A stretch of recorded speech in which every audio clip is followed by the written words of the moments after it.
Good evening. I'm Ed Henry in tonight again for Tucker Carlson, and sometimes you just have to give President Obama credit where credit is due. Bear with me on this. Today, the president's aides say he took bold, aggressive action against Russia, ordering sanctions in retaliation against alleged Russian interference in the 2016 race. Sure, there are skeptics wondering whether the president, who along with his one-time Secretary of State Hillary Clinton, of course, pushed that button on the Russian reset and is now just trying to look tough and salvage some kind of legacy on the way out the door. This is where the credit comes in. I mean, I also covered the previous presidential race in 2012, and the president was way, way ahead of the curve in calling out Russia as a major national security threat, right? Right? Wait, it was the other guy? But hang on, there was like a presidential debate, so the White House must know we have it on tape. Russia, I indicated, is a geopolitical foe. Not a, excuse me, it's a geopolitical foe. And I said in the same paragraph, I said, and Iran is the greatest national security threat we face. Oh, right. Okay. It was Mitt Romney, the Republican, who was ahead of the curve. But this was a debate, as I said. Both guys got to talk, obviously. So when the president got called on, he clearly had his 30 or 60 seconds to chime in and agree with Romney, right? I mean, we probably have that on tape, too. In the 1980s are now calling to ask for their foreign policy back because, the Cold War's been over for 20 years. Ouch, that's got to hurt. The president said burn on them. Well, it took 4 years. Now it looks like Russia maybe getting the last laugh. Not only is Russian President Vladimir Putin vowing to retaliate, his diplomats are openly mocking Mr. Obama. The Russian embassy in London tweeted this: President Obama expels 35 Russian diplomats in Cold War deja vu, as everybody, including the American people, will be glad to see the last of this hapless administration. Oh, and look, they even drew a little picture for Mr. Obama. Yeah, such a pretty picture of a lame duck. Ouch. In a moment, we'll dig deeper on the substance of these sanctions and whether they are as tough as the White House claims. Plus, we'll go live to Palm Beach to see what the next president, Donald Trump, has to say about all of this. He just spoke out a few moments ago. But first, let's chew over the political stakes with Daniel Halper. He's the Washington bureau chief, of course, at the New York Post, and Betsy Woodruff, politics reporter at the Daily Beast. Daniel, let's start with you. The president has only 22 days left in office. He just dropped this stink bomb at the UN over Israel. Now this. How much of this is muddying the waters, at least a little bit, for President-elect Trump? Well, it certainly puts President Trump into a bind, right? He will have to make an immediate decision whether to continue this Israel policy that President Obama has put in place. We already know he has made that decision. We presume, based on his statements, that he will not continue. And on the Russia issue, he has to make a decision on whether or not to keep these sanctions and these actions in place or whether or not to roll them back. That, I think, is a little more up in the air, and we don't really know how he'll act. Betsy, today the Speaker of the House, Republican Paul Ryan, was blistering in saying, quote, while today's action by the administration is overdue, it is an appropriate way to end 8 years of failed policy with Russia. And it serves as a prime example of this administration's ineffective foreign policy that has left America weaker in the eyes of the world. That's his say. Donald Trump, though, also will have some explaining to do, because if he comes into office and rips away these sanctions and looks like he's favoring Russia, that puts him in a pickle as well.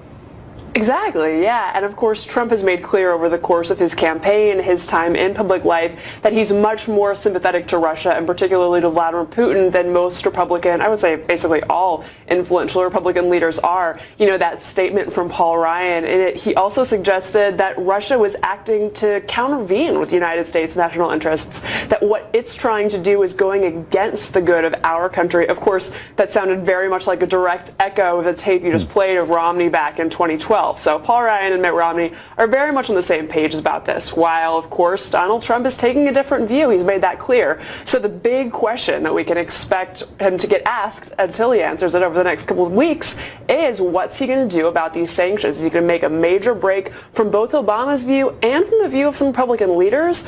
Or is he going to try to ease into the thaw of our relations with Russia? And Daniel, there's another big question for Barack Obama as well. Is he going to go quietly off into the sunset, or Is he going to continue this even beyond his time in office? Karl Rove had a piece today in the Wall Street Journal saying, quote, President Obama signaled how he's likely to conduct himself once out of office. He's referring to some interviews he's done.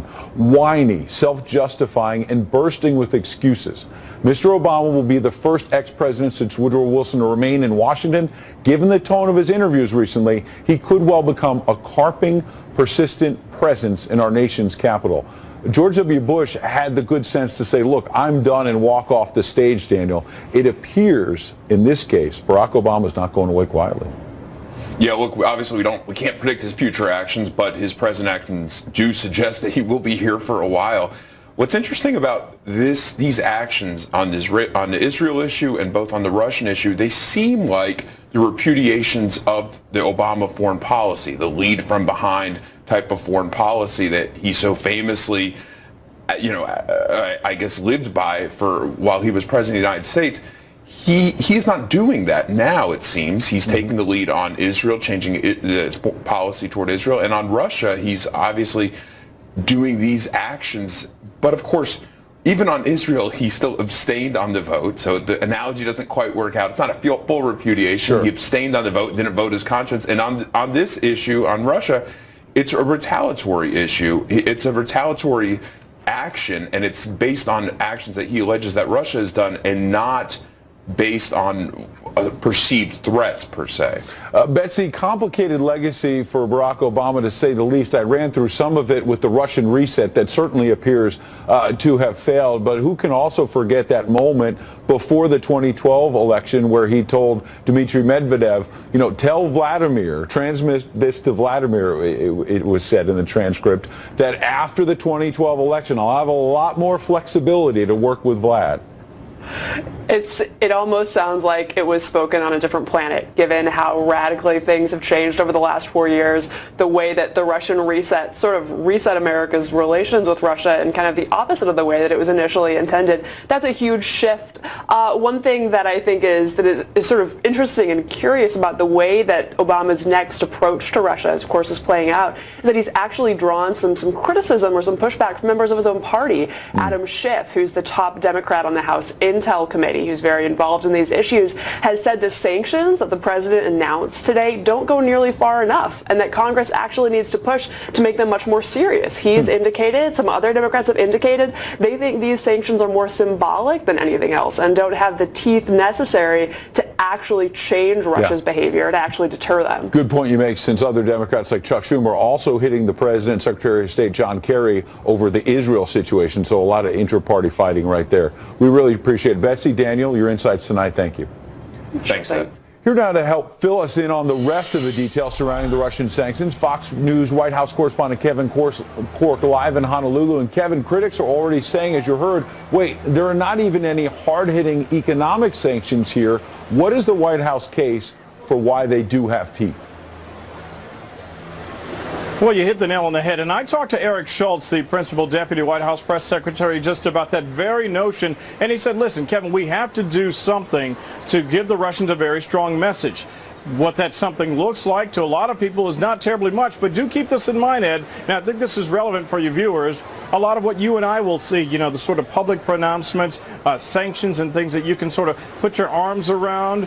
That's just one half of this. There's also the cyber angle that a lot of people won't be talking about. But as far as the things that we have heard about today, 72 hours, that's the amount of time that nearly 36 Russian operatives have to get out of the country. They've been expelled by the Obama administration in retaliation, as you know, for alleged Russian cyber hacking activity in the run-up to the 2016 election. President Obama making a number of points in his statement today. I want to share just part of what he was talking about with your viewers here tonight. The president saying, and I'm quoting now, these actions follow repeated private and public warnings that we've issued to the Russian government and are a necessary and appropriate response to efforts to harm U.S. interests in violation of established international norms of behavior. He went on to add this: these actions are not the sum total, there it is, of our response to Russia's aggressive activities.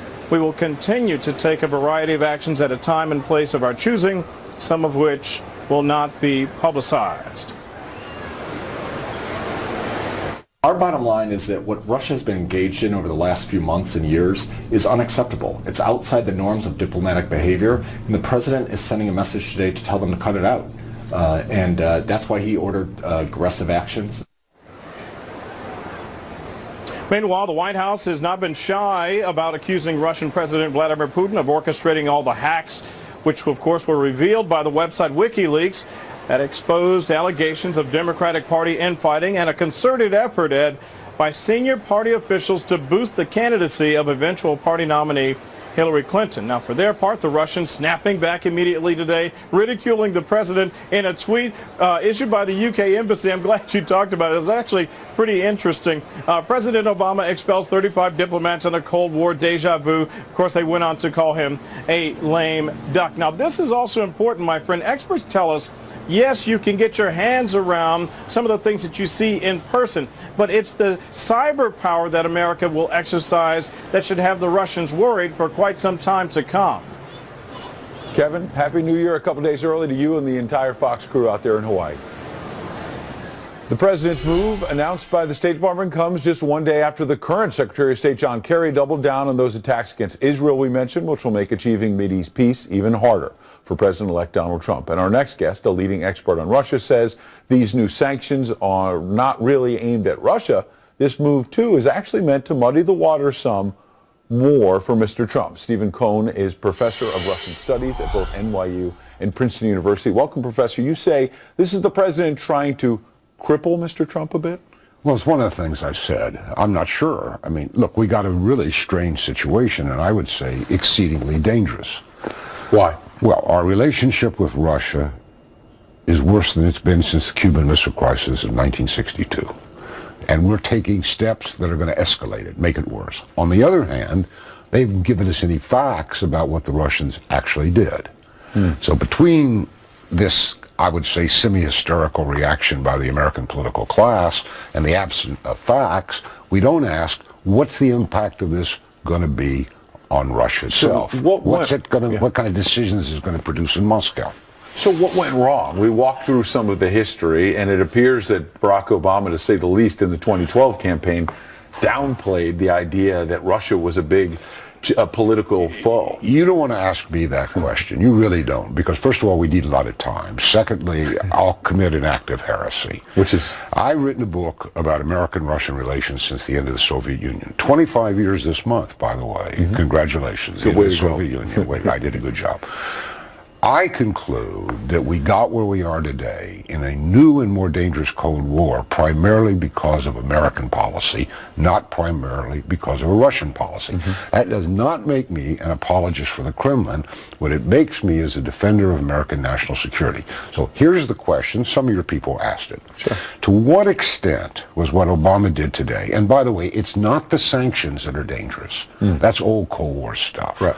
It's the covert actions he says are coming next, right? I mean, Because you think that could blow back against us? That could. Well, what does he mean? Covert actions, cyber actions against banks, against nuclear control and command facilities, against their radar. I mean, you don't want to make Russians in a state of high anxiety. And he's doing this on the eve of a transfer of power here in the United States. And add to the mix these reports tonight about Russia brokering a ceasefire on Syria, and President Obama on the sidelines, not part of that, but the Russians are saying to Donald Trump, when you take office, you can join the talks. Yeah, and that was very interesting. And basically he said, we're not talking to Obama anymore. We will talk to Trump. He can come into this. By the way, we should be talking about this Syrian arrangement because it's extremely important.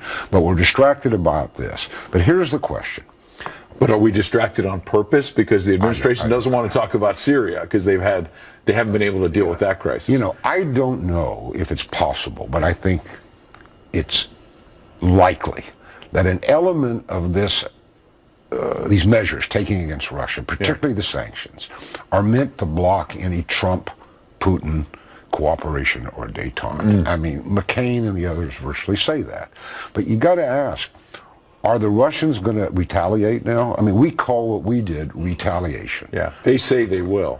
Yeah, but we don't know until we produce the facts. Obama says he'll produce the facts in a few days, what the Russians actually did. So your bottom line point tonight is, you've got 30 seconds. in 30 seconds, we are in an exceedingly dangerous relationship with Russia. There are 3 places fought with actual war: Ukraine, Syria, and of course the Baltic region, where NATO is building up. Escalating now, with everybody talking about nuclear weapons, as Trump did last week. In my lifetime, I don't recall anything as dangerous as we now are going through, with a layer of hysteria in the media.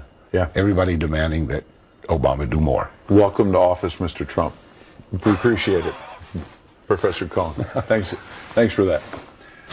You're probably not surprised to learn the mainstream media is already crafting a narrative that says all of this will end up undermining the next president as well. The New York Times reporting tonight the sanctions were meant in part to, quote, box in President-elect Donald Trump, who has suggested, quote, the hacking could have been the work of a 400-pound guy lying in his bed, as a way of challenging the CIA's claims that this was all about Russia. Our man at Mar-a-Lago is correspondent Peter Dece, live tonight again in Palm Beach, Florida. Good evening, Peter. Good evening, Ed. About an hour ago, we got the first reaction from the president-elect to President Obama's decision to punish the Russian government and expel those diplomats. It came in a written statement that says this: it's time for our country to move on to bigger and better things. Nevertheless, in the interest of our country and its great people, I will meet with leaders of the intelligence community next week in order to be updated on the facts of this situation. So we still don't know, based on that statement, what the next president plans to do about these sanctions, whether he wants to leave them in place or get rid of them. But that statement about saying it's time to move on is completely consistent with what the president-elect said last night on this issue. I think we ought to get on with our lives. I think that computers have complicated lives very greatly. The whole age of computer has made it where nobody knows exactly what's going on. We have speed, we have a lot of other things, but I'm not sure you have the kind of security that you need. Something else transition officials said this morning that they have not backed away from is that putting a lot of focus on hacking is just an attempt to delegitimize Mr. Trump's election day victory. That comment, of course, pointed at people on the left. These officials also urging the Obama administration officials to release whatever evidence that they were basing claims of Russian interference off of. We do now expect that in the next few days. However, there has not been a change of position yet. The president-elect, though, keep in mind, does want to be updated with the classified intel in the next few days as well. As far as today at Mar-a-Lago, it was a relatively quiet one. The president-elect huddled with senior staff, but it really shouldn't be too quiet for long because transition officials say there's going to be a flurry of activity here and in New York in the next couple of days as the president-elect appoints the remaining spot, or fills the remaining spots in his cabinet and their deputies, and names ambassadors. We also found out some more today about that phone call that President Obama had with the president-elect yesterday. We're told that they mostly talked about Inauguration Day activities. Until then, though, Ed, and we want to just give you a quick shot, the president-elect is going to be here at Mar-a-Lago, and this is one of the big ballrooms here. It is really a sight to see, and you get a much better sense being inside why it is that the next president likes spending so much time here when he can. No doubt about it, and you're lucky to do that as well. We appreciate you giving us that little behind-the-scenes tour along with all of those reporting details. Now it is time for Twitter Storm, our nightly forecast of social media's most powerful weather patterns. Tonight, a tornado of tastelessness is sweeping up the ever-controversial Charlie Sheen. Remember this? I'm by winning. I win here and I win there. Now what? Duh. Winning. I'm sorry. Winning. You starting to get the concept now? Oops. Winning.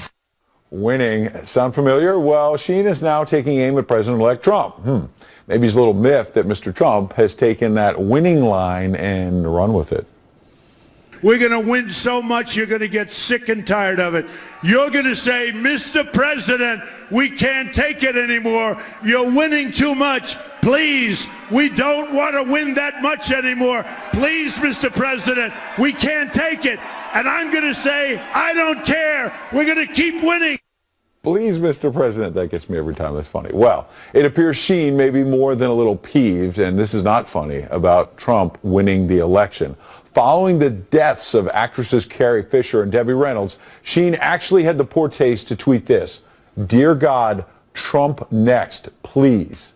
He wrote "Trump next, please" several more times. Clever dude. Many in the Twitterverse were clearly not amused. Steve Vaughn said, "That's not winning, that's being a sick person with a sick mind. That goes for the thousands who like this post. Seek help." Janet Catalano tweeted, "How disgusting and low can the Hollywood ignorant people act?" Well, you may be surprised. Just a Navy wife said, quote, "Relax, Charlie Sheen, your prayers answered. Donald Trump is going to be next president of the United States of America." And finally, Sheen's tweet was Gary Andrews' pick for Today in Pomposity. Most pompous thing? Charlie Sheen invoking the name of God while asking to take the life, I think they meant to say, of Donald Trump. Ironic much? Good one, Gary, but chill out a little. We don't get to Today in Pomposity till a little bit later in the show. And trust me, we got some good ones. But keep them coming on Twitter to @EdHenry. For now, that is tonight's Twitter storm. And tonight, a U.S.-led coalition is delivering airstrikes against ISIS targets in Mosul. But haven't we seen this before? Will it really make a difference? Lieutenant Colonel Oliver North is here next with the bottom line. Also, actress Debbie Reynolds passed away just one day after her daughter Carrie Fisher died. The one, the only Larry King is standing by to kibitz a little. And you get to eavesdrop on our conversation coming up. Tonight, the U.S.-led coalition is launching a new offensive in the city of Mosul, the last major stronghold for ISIS in Iraq. But haven't we heard this song before? Will it really make a difference at a time when a top U.S. general is warning it's likely to take at least 2 more years to defeat the terror group? Who better to call on for the real story than Lieutenant Colonel Oliver North? Good to see you, Lieutenant Colonel. What is new today? What do you think that this offensive is going to be different and more productive than the ones we've seen before? Well, look, we're now in the 3rd month of this fight for the city of Mosul, the 2nd largest city in all Mesopotamia, when all this began 2 years ago. We were there just last month, and we're finishing up the special. It's going to air shortly after the New Year. Only the Peshmerga, the Kurds, have consistently beaten ISIS over the last 2 years. ISIS will eventually, and I want to emphasize that word, eventually be defeated in Mosul. But ISIS isn't going to go away anytime soon. And the problem is that the Obama administration's propaganda, in fact, no offense to you because I've seen the press release, the propaganda about a U.S.-led coalition is fiction. I mean, if it's actually being led, it's done by remote control. And we were there. I mean, you cannot find a U.S. special operator operating forward with the Iraqi Special Operations Forces. There's a handful of allies of French and German folks working with the Peshmerga, but there's darn few Americans anywhere near the front, and that's the only place you can lead from. So U.S.-led, it's a fiction. You're bringing yeah, go ahead. No, go ahead. You're bringing an important dose of reality tonight, and you can add in, Kimberly Dozier, who has a great reputation for the Daily Beast, wrote that General Stephen Townsend predicts it will take 2 years of hard work to clear the so-called Islamic State from its twin capitals of Mosul and Raqqa, and then to burn out the remnants that will likely flee to the vast empty desert between Syria and Iraq. So weigh in on that, because I want to be paid. I mean, look, we have to give our military the time that it takes to do this properly and effectively. It doesn't happen overnight, I get that. But remember, this started with President Obama saying ISIS was the JV squad. Yeah, well, and it got worse from there because we did absolutely nothing of any real substance to help the only people who were beating ISIS, and that's, of course, the Peshmerga. Look at the whole problem with this, and General Townsend's spot on. I know there's going to be a lot of criticism about why can't we go faster. Well, you can't go faster with a limited number of U.S. forces on the ground and without some kind of Sunni backup, because all the problem actually focuses on Syria. How did we get to Syria? Well, we got there with a civil war that began right after the famous speeches about an Arab Spring. This administration, Ed, has created a firestorm in that part of the world. And I think the general, quite frankly, is being optimistic, saying 2 years. So let's look. I think what you're going to see is a long-term progress on this thing that's only going to be happening as long as you've got people on the ground like perhaps the Egyptians or the Jordanians, both Right. of whom would have gone there as peacekeepers. They're not going to be peacemakers. They can't be. Last question, I've got 30 seconds. So Sure. we've heard the criticism, we've discussed it of President Obama, but moving forward, President-elect Donald Trump has made some big promises about being able to defeat ISIS. Can he actually follow through on that? Well, he's got the right chairman of the Joint Chiefs in Joe Dunford and the right Secretary of Defense in Jim Mattis. And my hope is that what we're going to end up with is a consensus in Congress to increase the number of troops that are out there, to put ourselves behind the idea of an allied force that's going to go into Syria and keep the peace. You cannot fight this war and expect the ISIS to go away anytime soon. There's going to be more attacks like we saw in Germany just before Christmas. You got the Iranians and the Russians calling the shots. A NATO ally, Turkey, up in arms, and the southern flank of NATO with Incirlik Air Base, all at risk because this administration failed so miserably at their foreign policy. Some big challenges for President-elect Trump ahead. We appreciate you bringing a reality check tonight, Lieutenant Colonel Oliver North. And Colonel North, by the way, Happy New Year. Be sure to tune in for War Stories with Ollie North this Sunday night, January 1st. That's starting at 8 p.m. Eastern on Fox Business. Meanwhile, the legendary Larry King is standing by with his thoughts. There he is on the equally legendary Debbie Reynolds and Carrie Fisher, who tragically died within just 24 hours of one another. Of course, he interviewed them both. The reflections of Larry King. That's next. Yes, Singing in the Rain, the legendary actress Debbie Reynolds passed away last night after an apparent stroke just one day after her daughter, actress Carrie Fisher, also passed. TMZ is reporting that Reynolds' final words to her son were, "I miss her so much, I want to be with Carrie." Stars and fans from around the world were remembering the iconic actress whose career spanned more than 6 decades. Larry King, a legend in his own right, tweeted that Carrie Fisher was a true gem, and then sadly within hours tweeted this as well. Debbie Reynolds was pure class. She was loving, talented, beautiful, unsinkable. I feel sorry for anyone who never got a chance to meet her. Larry, host of the Emmy-nominated Larry King Now, and Politicking with Larry King on Aura.tv joins us now. Great to see you, Larry. And you did have that real wonderful opportunity to meet and interview both of them. Talk about this relationship. Well, they were very, very close. Debbie was close with her children. She was, by the way, she was a sensational entertainer. If you saw her films, you know how well she could sing and act. But if you never saw her nightclub act, you missed one of the best nightclub shows ever. She did it for an hour and a half. She was a great impressionist. She was hysterically funny. She was wonderful to be around. Speaking of her and her daughter, she denied that Postcards from the Edge that Carrie wrote and that Meryl Streep supposedly played Carrie and Shirley MacLaine played Debbie. Debbie said that was not about her, and she didn't want to see the movie at all. Yeah. But she had a great relationship with Carrie. They were very close. Carrie was a chip off the old block in her sense of humor. Yeah. She was a little naughtier than her mother. She used language that Debbie never used, but Debbie was that old school show business person. But I had some wonderful times with her off the air and on. When you talk about how close they were, there's a still photo I saw today. Madonna sent out this tweet, and it was such a moving photo of Carrie just as a little girl looking backstage at her mom on stage, and you can relate to it, any parent-child relationship, not just celebrity. You get beyond that, because this was a complicated relationship. Debbie Reynolds had 3 different husbands who left her. There were a lot of struggles, and in 2010, Carrie Fisher told the New York Times, quote, "If anything, my mother taught me how to thrive. That's my word for it. She would go through these amazingly difficult things, and the message was clear.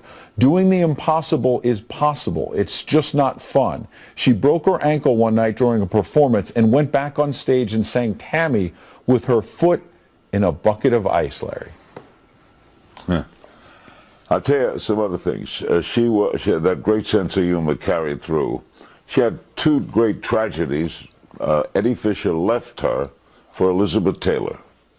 Later, she and Elizabeth became very friendly. I interviewed Elizabeth and talked about it. Elizabeth had a nickname for Eddie Fisher. She called him Harry Hunter. She would never say his name. She would call him Harry Hunter. And she and Elizabeth put all that aside, and years later they became friends. In fact, we're in a movie.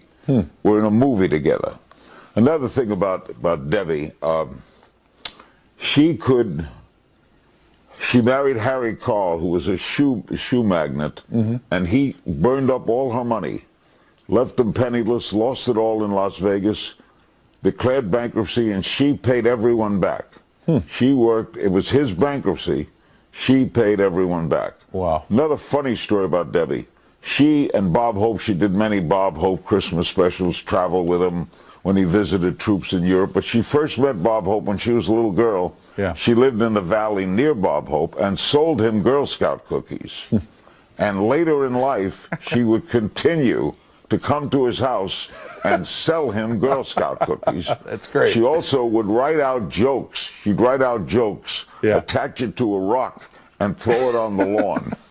Wonderful giving him stories. free jokes to use. I got a last question, She Larry. was the best. Yeah, wonderful stories. I've got a minute, and you were spotted here in New York recently at Trump Tower, and a larger-than-life character out there right now is Donald Trump. You've sat down with a lot of presidents of both parties. I don't know if you actually met with him, got a chance to talk to him, but you were at Trump Tower spotted on that elevator cam. Did you talk to him? Whether you did or didn't, what do you expect from him in the first 100 days and beyond? Well, I interviewed Trump over 30 times. I know him over 30 years. I was walking through the Trump lobby to go get my hair cut. I was just walking through. It was freezing and raining. It was a shortcut. So I stopped and I asked if he was in. He wasn't in the office yet. And then they got all these press around, and they're yelling at me, "What are you here for?" And I said, "I want to be Secretary of the Interior." I don't know what to expect from Donald. He will surprise you. This is guaranteed. Donald Trump is not conventional. I've known 8 presidents. I've known him. He's the president I know the best. I never knew a president closely before they went into office. I would call him a friend. As to what to expect, anything goes with Donald Trump. That has to be the Larry King story ever. You're going through Trump Tower just to get a haircut, and people think you're going up to be nominated Secretary of Defense or something. The press is chasing you. I love it, Larry. Happy New Year to you and your family. Thanks for coming on. You too. Thanks. And 2 million people will head to New York's Times Square for New Year's Eve, barely a block from here on Saturday, to watch the ball drop. But with terror scares, what are officials doing to keep us safe, not just in New York, but around the nation? That's next.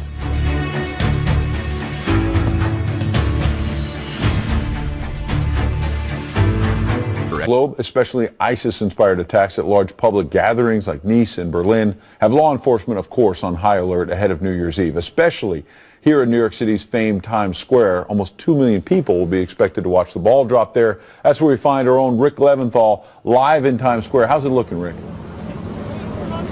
It looks good tonight, Ed, and there may be no more secure place in the world than right here on Saturday night, according to the NYPD commissioner, who says this will be the most policed, best protected event and one of the safest venues on the planet, thanks to all the assets that'll be deployed, including for the first time ever on New Year's Eve, 65 sand and big sanitation trucks. They'll be blocking avenues and cross streets to create a perimeter against any possible vehicle attacks. The NYPD says there will be more checkpoints and stricter controls in place this year, with 7,000 uniformed officers deployed here and at other events across the city, along with plainclothes cops, critical response teams with heavy weapons, snipers on rooftops, police helicopters and boats, explosives detecting canines, and more. Of course, for America's largest police department, securing large events is almost routine, but the boss of the NYPD says that they're fired up and the officers will not be letting their guard down. How do you guard against complacence? You know what? It's New York City police officers. This is something that we do every day, and they know a few times during the year. 4th of July, New Year's Eve, the tree lighting. This is where everybody's got to be on their toes. I know it's complacency can set in at times, but certainly not in an event like this. And add a reminder to the 1 to 2 million revelers expected to show up here on Saturday night. No alcohol, no big bags or backpacks, no umbrellas, and once you enter one of the pens they're going to set up here on Broadway or 7th Avenue, you can't leave and get back in, so no bathroom breaks. And some people show up here starting at 8 o'clock in the morning to get the best views of the entertainment in store. It'll be a big night for sure. Rick, always covering it all for us. Have a safe and healthy New Year's Eve yourself as well.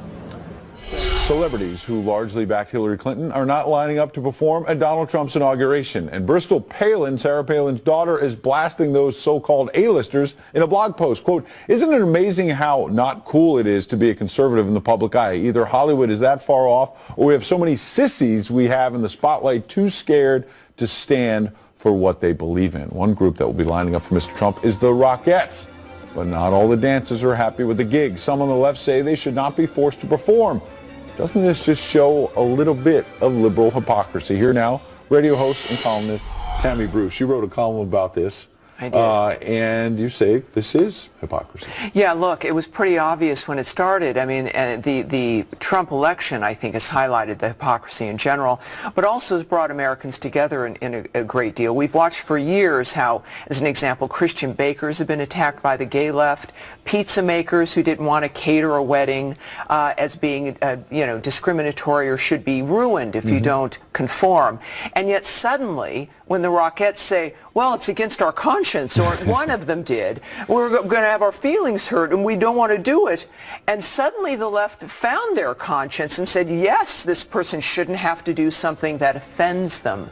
And so this is one of the arguments that the American dynamic of live and let live, that we're all going to be able to deal with ourselves in the marketplace, that we should be able to live our lives as we see fit, and have some sympathy for people as opposed to trying to ruin them if they say they don't want to participate. Funny, because I didn't hear the same sympathy when, say, the religious conscience came up for the Little Sisters of the Poor during the Obamacare fight. Yeah, good point. I mean, we've seen this not just when it comes to individuals and weddings, but the Little Sisters of the Poor when it comes to Obamacare, even Hobby Lobby, a company that employs a lot of people. This was, you got to do it because the government says so, and no room for you to live your life as you see fit.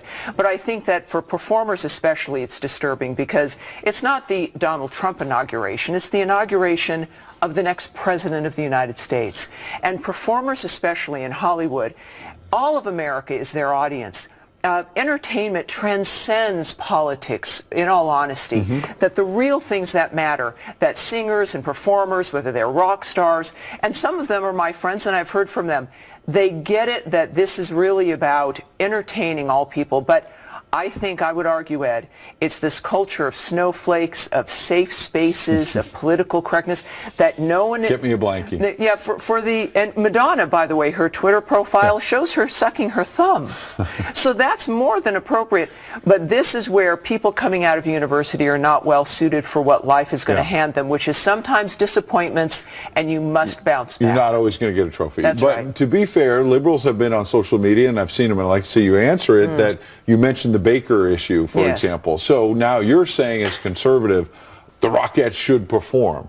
But when there was a conservative baker in Indiana a couple of years ago who didn't want to bake a cake for a gay couple wedding, you were saying, well, they don't have to bake. You shouldn't force them to do it. So where's the hypocrisy? Yeah, look, there? I think that the Rockettes, if there's some that don't want to perform, shouldn't have to. And as a matter of fact, that's how the Radio City Rockette dynamic works. That it's always been voluntary. This has been some fake news that they were going to be forced to do it. You can opt into a project like that, which is appropriate. The one young woman who complained said she was going to cry if she had to do it. Well, now she doesn't have to. She's okay. But some of them said that the Rockettes will be traumatized if they're forced. Trauma. Well, look, I think some of that's projection. No one's going to be traumatized.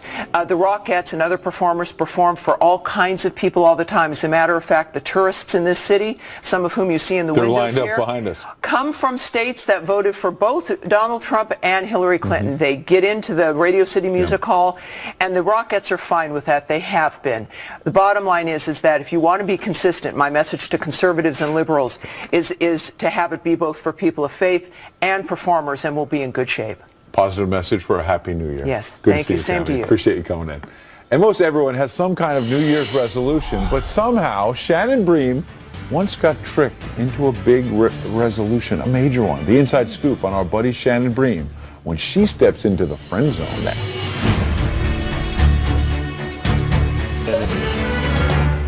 It's time now for the Friend Zone, where we invite one of our friends from within the building here at Fox in New York or in Dece, for example. Tonight we're joined by the great Shannon Bream. And Shannon, since you're about the skinniest person I know, we know that unlike the rest of us, losing a few pounds is never your resolution, but your husband tricked you into a big resolution, didn't he?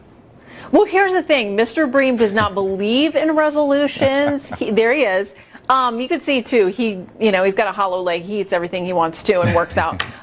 But he decided one year in December, going into the next year, he would have the goal of running a marathon. And I thought, that is awesome. He was a college athlete. I had no doubt that he would be able to do this.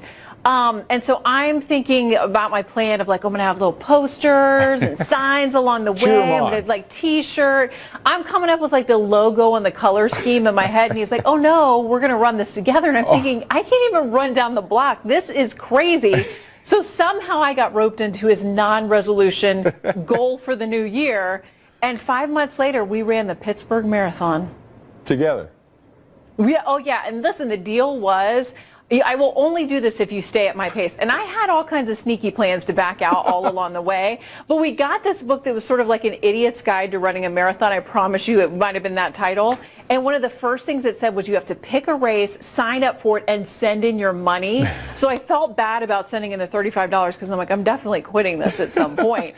But then it also said you have to tell everybody you know. So we would be in the grocery store, like in the checkout counter at the line, and my husband would be like, by the way, we are running the Pittsburgh Marathon this year.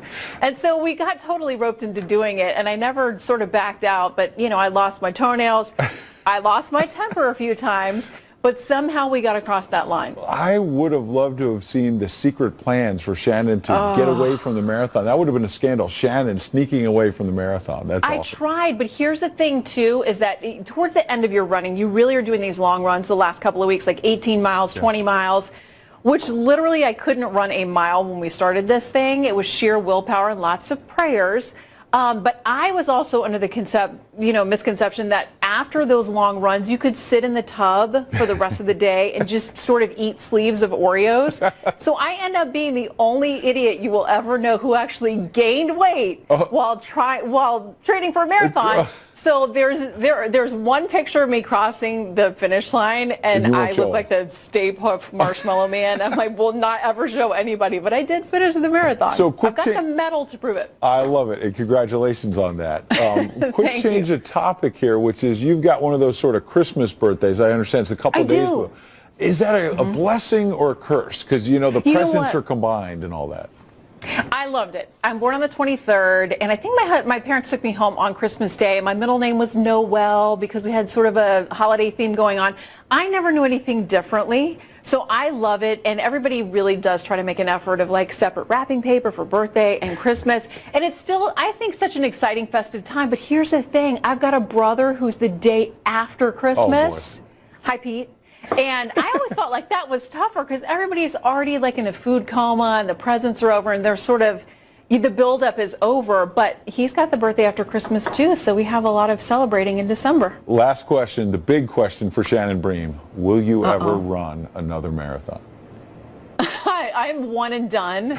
Listen, that was on my husband's bucket list. We're now over to my bucket list, which doesn't involve any more running of marathons. I do still run, but never, I don't think, 26.2 again. Retired. Well, congratulations on doing it. Happy New Year to you. And too. Mr. Bream has a name, Sheldon. So we want to say Happy New Year to him. Bream. He's a great guy. And to you too, Ed. Thanks. Appreciate it. And coming up, we wanted to know what the most pompous thing you've heard lately was. Your answers are pouring in on Twitter to @EdHenry and Tucker Carlson tonight at FoxNews.com. We'll read some of the best next. I have a sneaking suspicion Secretary of State John Kerry ain't going to like this. And now we bring you Today in Pomposity. We asked, what is the most pompous thing you've heard lately? Mary Johnson tweeted, pick a phrase from John Kerry's speech, any phrase. Yeah. Can't really add anything to that. Amanda Simpson said, Gwyneth Paltrow saying she and Chris Martin contributed something positive to the culture of divorce. JR2 tweeted, anything from Charlie Sheen, Gloria Steinem, or The View. So anti-American, sad, but so smug. And finally, Michael Billion said that Obama would have beaten Donald Trump. It's more likely that Rex Ryan will get another head coaching job than Obama beating Trump. Let me add, Ryan fired now by the Jets and the Buffalo Bills. Sad. And tomorrow, You Choose the News is back. Tweet an important story to me at Ed Henry or email us at tuckercarlsontonight@foxnews.com. That's about it for us tonight. Tune in each night, 7 p.m. Eastern, to the show that is the sworn enemy of lying, pomposity, of course, smugness, and groupthink. Don't forget to DVR the show if you haven't set that up already. The O'Reilly Factor is up next. Incoming White House Chief of Staff Reince Priebus is going to step into the no spin zone. Good night. Tucker's back soon, I promise.